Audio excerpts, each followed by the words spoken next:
Meus amados irmãos, nós vamos abrir a palavra de Deus no livro de Neemias, capítulo 12.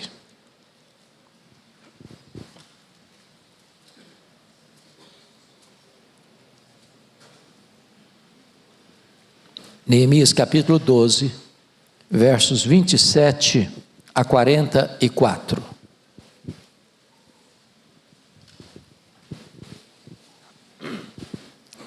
Neemias 12, 27 a 44.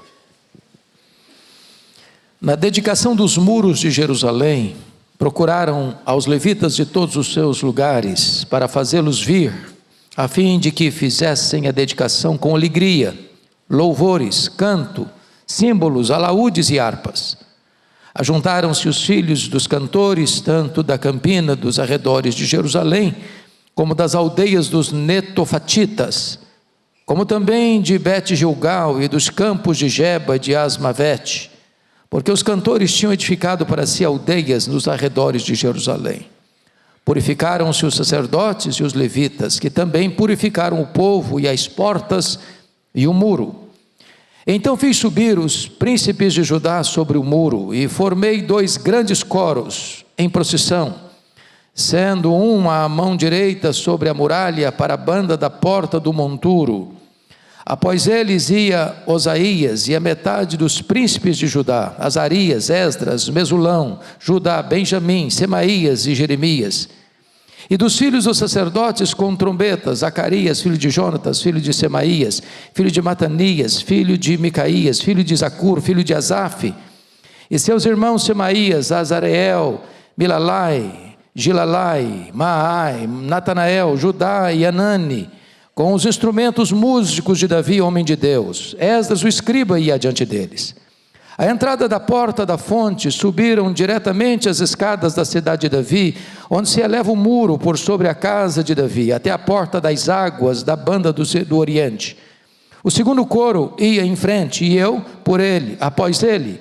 Metade do povo ia por cima do muro, desde a torre dos fornos até ao muro largo, e desde a porta de Efraim, passaram por cima da porta velha e da porta do peixe, pela torre de Ananeel e pela torre dos 100, até a porta do gado, e pararam à porta da guarda. Então ambos os coros pararam na casa de Deus, como também eu e a metade dos magistrados comigo.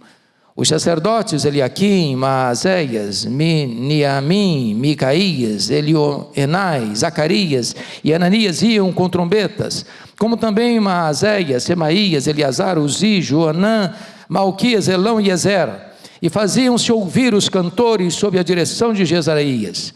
No mesmo dia ofereceram grandes sacrifícios e se alegraram, pois Deus os alegrara com grande alegria. Também as mulheres e os meninos se alegraram, de modo que o júbilo de Jerusalém se ouviu até de longe. Ainda no mesmo dia, se nomearam homens para as câmaras dos tesouros, das ofertas, das primícias e dos dízimos, para juntarem nelas, nas cidades, as porções designadas pela lei, para os sacerdotes e para os levitas, pois Judá estava alegre, porque os sacerdotes e os levitas ministravam ali. Amém. Eu quero tratar com vocês sobre a restauração do louvor. Esse texto está ligado à cidade de Jerusalém. E Jerusalém já nos é conhecida desde o ano 2000, com Abraão e Melquisedeque, que era rei dessa cidade, sacerdote dessa cidade. 500 anos depois, no período de Josué, na conquista da terra, essa cidade foi incendiada. Mas somente no ano 1004, no governo de Davi, Jerusalém, que era a capital dos jebuseus, foi conquistada e transformada em capital de Israel. No ano 586, essa cidade foi destruída por Nabucodonosor, arrasada até os fundamentos, o templo destruído, a cidade completamente destroçada e os muros quebrados, as portas queimadas a fogo. Essa cidade ficou 142 anos debaixo de escombros. E ela só veio a ser reconstruída, ou melhor, os seus muros só vieram a ser reconstruídos no ano 444, sob a liderança de Neemias.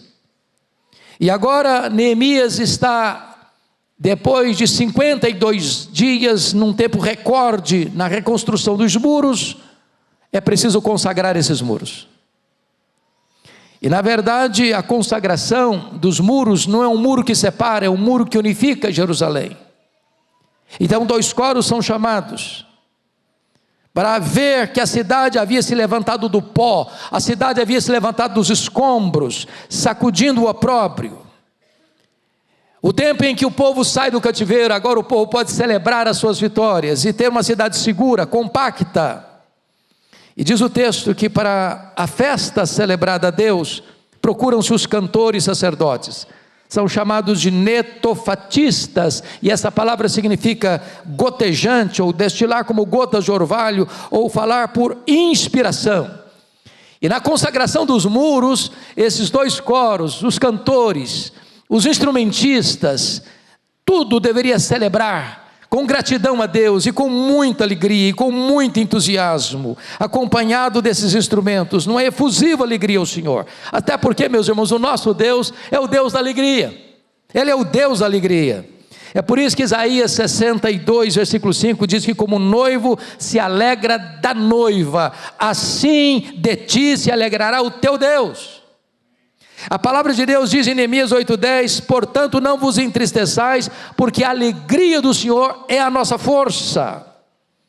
E hoje eu gostaria então de tratar com você da consagração desses muros, que na verdade é a restauração do louvor em Jerusalém. Eles precisam fazer uma peregrinação, passar por portas e por torres, e cada porta dessa, e cada torre dessa tem uma lição para nós, na restauração do nosso louvor. Louvor não é apenas um bloco de cânticos durante um culto que prestamos a Deus. Louvor é muito mais do que isso, é muito mais do que música, é a consagração da vida, é a consagração do coração, é a colocação da nossa vida no altar de Deus.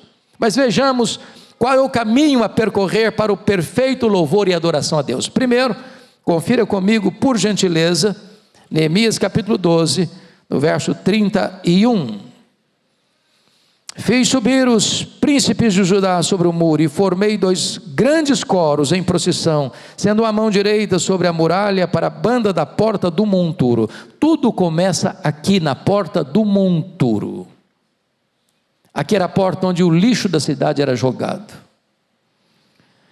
Aqui retrata para nós, meus amados, a miséria humana.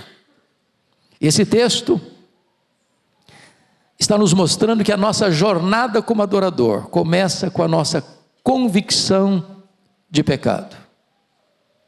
Ninguém pode chegar na presença de Deus para começar a adorar a Deus sem primeiro reconhecer que nós somos pecadores, que nós precisamos tremendamente da graça de Deus. É preciso convicção de pecado, é preciso arrependimento, é preciso saber quem somos diante daquele que é santo, santo, santo.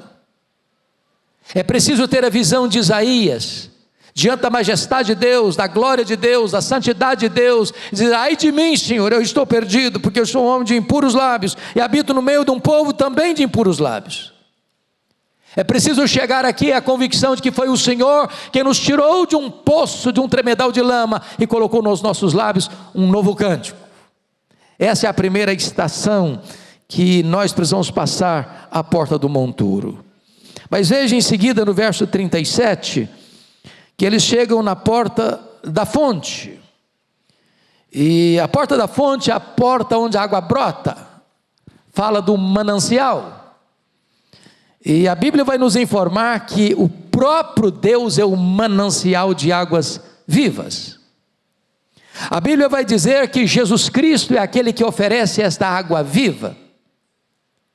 E a Bíblia vai nos informar que o Espírito Santo é aquele que produz dentro de nós rios de água viva.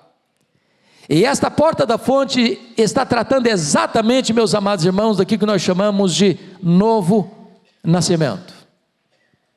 O adorador é aquele que reconhece o seu pecado, e o adorador é aquele que passa por uma experiência gloriosa de transformação, pelo lavar regenerador do Espírito Santo de Deus. Na verdade, Deus é a fonte, Cristo é a água da vida, e o Espírito Santo produz os rios de água viva. Aqui a experiência da conversão, do novo nascimento. Mas em terceiro lugar, notem comigo no verso 37 ainda, que eles passam até a porta das águas, e aqui é o terceiro estágio, e aqui não é mais uma fonte, aqui está falando de uma água que brota e que corre como correntes, é um rio, é um manancial de águas vivas. Isso está tratando agora não apenas da conversão, do novo nascimento, mas está se referindo à plenitude do Espírito Santo, ao enchimento do Espírito Santo. O adorador não apenas reconhece que é pecador, o adorador não apenas precisa passar pela experiência do novo nascimento, o adorador precisa também ser cheio do Espírito Santo. Ele precisa experimentar estas fontes, essas águas dinâmicas, correntes, límpidas e poderosas que invadem a nossa vida e que fluem na nossa vida. Mas em quarto lugar, vejam vocês no verso 38, que depois deles terem passado pela porta do monturo, pela porta da fonte, pela porta das águas, eles chegam na torre dos fornos. E aqui tudo é queimado, aqui tudo é purificado. Isso está falando, meus amados irmãos, de que nós precisamos de passar agora por um batismo de fogo. Somos acrisolados, somos aperfeiçoados, somos purificados, somos colocados no cadinho de Deus, e no cadinho de Deus, o fogo de Deus destrói apenas as escórias, mas nos purifica, nos limpa, nos torna mais puros, mais belos, mais úteis, para o louvor da sua glória. Esta ideia aqui é fundamental, meus amados irmãos, porque nós, como adoradores, precisamos constantemente desta purificação. Pelo fogo de Deus que não destrói, mas limpa, mas purifica, mas aperfeiçoa, mas nos torna mais úteis e mais belos para a glória de Deus. Aí notem em quinto lugar, que depois que eles passam pela torre dos fornos, eles chegam ao muro largo. Ao muro largo. E o muro largo é aquele que leva a todas as direções. É o lugar espaçoso, onde não há aperto. E o que significa isso? O muro largo está tratando da nossa liberdade em Cristo. Nós chegamos agora num momento em que, como já foi colocado aqui hoje, e nós temos experimentado na liturgia do culto de hoje, o culto não é engessado. O culto não é formado de coisas rígidas, inflexíveis, por liturgias frias e sem a condução do Espírito. O culto de adoração a Deus é um lugar de alegria, é um lugar de exultação, é um lugar de prazer, é um lugar de deleite. Há espaço para o choro do quebrantamento, e há espaço também para a grande exultação dos vivas glórias e aleluias ao nome do Senhor. O ritualismo cessa, o culto frio cede lugar ao culto vivo, alegre, jubiloso e cheio de reverência e exultação. Essa é a história do adorador.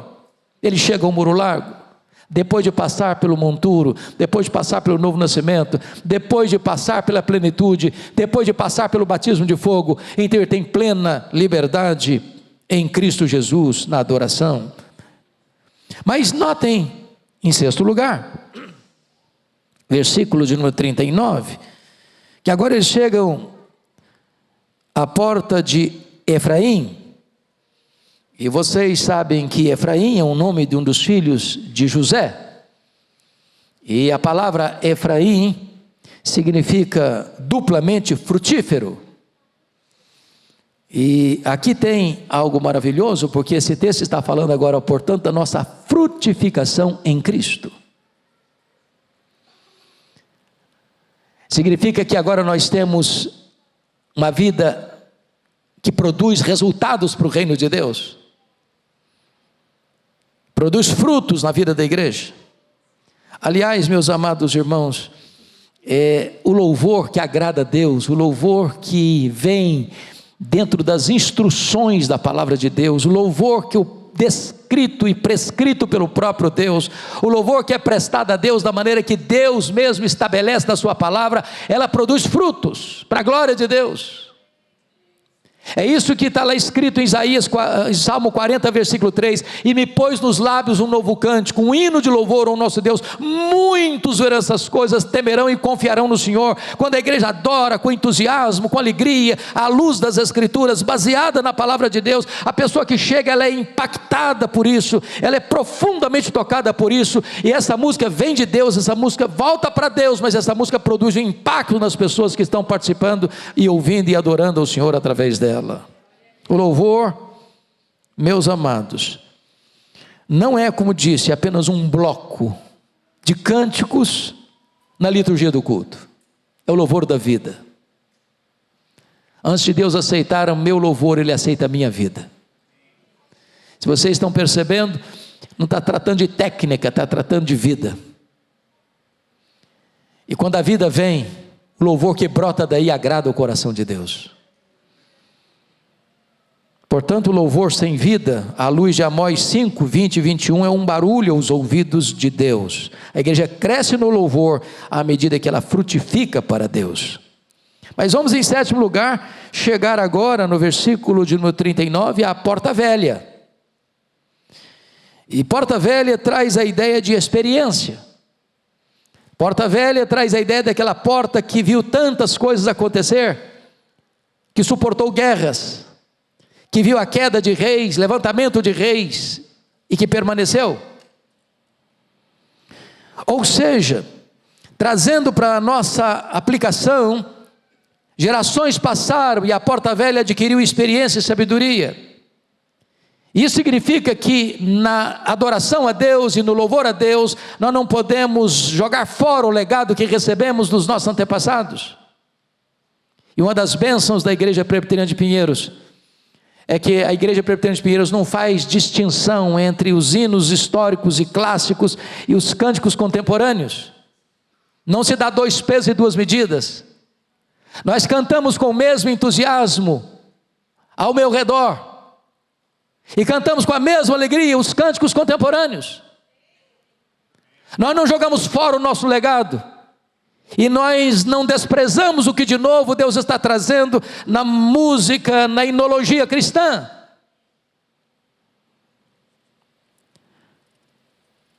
Desta forma, meus amados irmãos, a igreja está sempre aberta ao novo, examinando-o à luz das Escrituras, sem desprezar as coisas antigas. Mas em oitavo lugar, vejam vocês que da porta velha eles chegam à porta do peixe. E a ideia do peixe é a ideia do crescimento numérico. O peixe tem uma alta capacidade de reprodução. E a ideia aqui é que quando a igreja adora, quando a igreja valoriza a adoração, quando a igreja entende que ela é uma comunidade de adoradores, quando a igreja se consagra para adorar a Deus, quando a igreja não apenas apresenta performance musical ou instrumental, mas os seus adoradores se consagram ao Senhor, e esta música vem como resultado dessa consagração, então esta igreja cresce, e cresce numericamente. O louvor, além de trazer a bênção dobrada na porta de Efraim, leva a igreja ao crescimento numérico, porque esse louvor, como já foi dito aqui, é teologia cantada. É por isso que nós temos que ser tão criteriosos com o que se canta, porque não basta a beleza ou a harmonia do cântico, é preciso primeiro examinar a teologia do cântico, porque música é teologia cantada. A música tem pista dupla, ela vai para Deus, mas ela alcança o coração. Ao mesmo tempo que ela é um hino de louvor ao nosso Deus, ela também produz a fé, porque muitos vendo essas coisas temerão e confiarão no Senhor. Mas em nono lugar, veja comigo que ele chega agora à torre de Ananeel, e a palavra Ananeel traz a ideia de graça e de misericórdia. Os que vocês todos têm ciência disso. Talvez não há nenhuma área na igreja mais sensível do que a área da música. Ou não haja nenhuma área na igreja onde as tensões são maiores do que na área da música. Talvez, historicamente falando, não haja nenhuma área onde haja mais lutas, divisões, disputas e querelas do que na área da música. Talvez não há nenhuma área na vida da igreja mais atacada pelo diabo do que a área da música. Não dá para estufar o peito, não dá para ter vaidade, não dá para ter orgulho. É preciso que todos nós cheguemos à torre de Ananiel dizendo assim: eu preciso da misericórdia de Deus, eu dependo da graça de Deus. Essa é a mensagem que esta porta nos mostra. Mas amados, em 10º lugar, nós chegamos agora, diz o texto aí no versículo 39, à torre dos 100. E esta palavra 100 é a mesma palavra que está lá em Gênesis 26, versículo 12, quando Isaac semeou naquela terra árida e desértica e colheu a 100 por 1. A ideia da torre dos 100, meus amados irmãos, é a ideia da multiplicação, porque está escrito lá que a colheita de Isaac a 100 por 1 só aconteceu porque o Senhor o abençoava. Ou seja, a igreja vai experimentar multiplicação quando ela adorar a Deus, quando a música que ela oferece para Deus está fundamentada na palavra de Deus e debaixo da bênção de Deus, porque debaixo da bênção de Deus então haverá multiplicação. Há muita música e muitos cânticos no meio evangélico, meus amados, que muita música que não está firmada nas Escrituras. Às vezes a pessoa tem uma boa veia poética, mas ela não tem um bom conhecimento bíblico e teológico, e aí compõe uma música, é até agradável aos ouvidos, mas ela não tem conteúdo, ela não tem Bíblia, ela não tem mensagem cristã. E é por isso que qualquer grupo musical, ou qualquer conjunto musical, ou qualquer coral, antes de começar a ensinar uma música, precisa primeiro submeter esta música a um rigoroso exame, à luz das Escrituras, à luz da teologia, para saber se o que nós estamos cantando é uma verdade que está amparada nas Escrituras, consolidada nas Escrituras. Mas amados, então, em penúltimo lugar, 11º lugar, chegamos então agora à porta do gado. E a ideia é que a porta do gado é do pastoreio, é que o adorador precisa se colocar debaixo da vara e do cajado do bom, do grande e do supremo pastor. O adorador é aquele que sente o amor, a proteção, o cuidado e a correção do divino pastor. Em outras palavras, nós não chegamos para adorar como bastardos, nós chegamos como ovelhas de Cristo Jesus. Nós estamos debaixo da liderança do nosso glorioso, bendito e grandioso pastor. Nós somos ovelhas do seu pastoreio, e é desta maneira que nós nos aproximamos como adoradores, nos colocando sob o governo e sob a ordem do supremo pastor da igreja. Mas finalmente, encerra-se esta procissão de inauguração dos muros, da consagração do louvor, dos cantores, dos compositores, dos instrumentistas, da adoração na casa de Deus, chegando então e parando então à porta da guarda. E o que significa isso? A porta da guarda traz a ideia do exame de Deus. Em outras palavras, é a porta da vigia, é a porta do juízo, é a porta do registro e da inspeção. É um lugar onde nós somos passados em revista pelo Deus Todo-Poderoso. A pergunta é: quem está apto para subir à casa de Deus?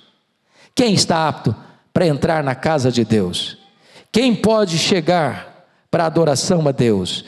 E o Salmo 15 talvez nos ajude a responder esta pergunta: quem, Senhor, habitará em teu tabernáculo? Quem há de morar no teu santo monte? O que vive com integridade e pratica justiça, e de coração fala a verdade, o que não difama com a sua língua, não faz mal ao próximo, nem lança injúria contra o seu vizinho, que com os seus olhos tem por desprezível réprobo, mas honra os que temem ao Senhor, o que jura com dano próprio e não se retrata, o que não empresta seu dinheiro com usura, nem aceita o suborno contra o inocente. Quem deste modo procede não será jamais abalado. Este é o adorador. Talvez precisamos entender que somente aqueles que inspecionados e aprovados, provados para serem aprovados, como já foi dito aqui, terão então intimidade com Deus, depois de passar pelo exame de Deus. Então, depois de passar por esse exame de consciência, disse: Senhor, vê se há em mim algum caminho mau e guia-me pelo caminho eterno. E então termina a cerimônia da consagração dos muros, da consagração dos músicos, da consagração dos instrumentistas, da consagração dos corais, e vamos ver qual foi o resultado para terminar. Primeiro, veja aí comigo, como fruto da adoração que agrada a Deus, o verdadeiro reavivamento aconteceu na cidade de Jerusalém. Olha o versículo 43 a 47 comigo, Neemias 12, 43, vamos ler o 43 e o 44, em voz bem alta, bem firme, todos juntos. No mesmo dia, ofereceram grandes sacrifícios, e se alegraram, pois Deus os alegrara com grande alegria. Também as mulheres e os meninos se alegraram, de modo que o júbilo de Jerusalém se ouviu até de longe. 44, ainda no mesmo dia, se nomearam homens para as câmaras dos tesouros, das ofertas, das primícias e dos dízimos, para juntarem nelas, das cidades, as porções designadas pela lei, para os sacerdotes e para os levitas, pois Judá estava alegre, porque os sacerdotes e os levitas ministravam ali. Ou seja, os sacerdotes que tinham se dispersado, os levitas que tinham cuidado das suas coisas, agora retornam às suas funções, o culto volta a funcionar, o templo volta a funcionar, a adoração volta a funcionar, e o resultado é uma alegria que se expande a partir do povo para longe. Por quê, meus amados irmãos? Quando o povo se consagra, primeiramente, Deus o alegra. Versículo 43 diz que foi Deus quem os alegrou. Não é uma alegria autoproduzida, não é um vapor emocional, não é uma alegria induzida pelo sentimentalismo, é uma alegria que vem de Deus. Segundo, a integração no louvor. Você nota aí no versículo 43 que as mulheres e os meninos também se alegraram. É o culto da família. São os sacerdotes, são os levitas, são os cantores, são os instrumentistas, são os compositores, são os homens, são as mulheres, são as crianças, a igreja toda, a família toda está reunida para adorar a Deus com muita alegria. Terceiro, essa alegria tornou-se contagiante, porque está escrito aí no versículo 43, na parte final, de modo que o júbilo de Jerusalém se ouviu até de longe. Vocês já imaginaram isso? É bem verdade que o nosso templo aqui é um estúdio que não vaza som para a rua, né? Mas se vazasse, a avenida aí teria que escutar o nosso louvor. Meus irmãos, nada impacta mais uma pessoa ao chegar num culto, ao vir aqui a igreja de Pinheiros, de ver essa igreja vibrando, alegre, festiva, sorriso no rosto, entusiasmo, esperança, vibração. O mundo está doente, o mundo está triste, o mundo não tem esperança, mas ao chegarmos aqui, temos uma igreja viva, um culto vivo, uma música viva, uma adoração viva, para o Deus todo glorioso, o Deus da nossa salvação. Mas em quarto lugar, os dízimos são devolvidos, os ministros dos templos são reintegrados na obra, e a igreja se enche de alegria. Meus amados irmãos, o louvor também passa pelo bolso, viu? passa pelo bolso. Não adianta você cantar bonito e ser infiel a Deus. É preciso que a igreja compreenda esta verdade, de que Deus quer o nosso coração. E se Deus quer o nosso coração, Ele tem também o nosso bolso. Quais são as implicações? Os ministros se tornam mais cuidadosos do que tinham sido na obra.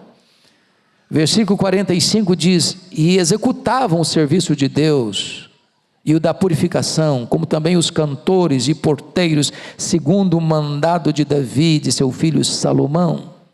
Segundo, o povo se tornou mais cuidadoso do que tinha sido na manutenção dos seus ministros.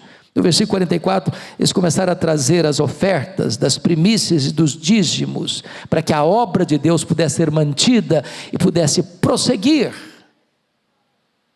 Este é o louvor que Deus quer. Esta é a restauração do louvor, que aconteceu no ano 444 a.C., mas que precisa ser novamente revitalizada, hoje, aqui, agora, na Igreja Presbiteriana de Pinheiros. Que Deus nos abençoe. Amém.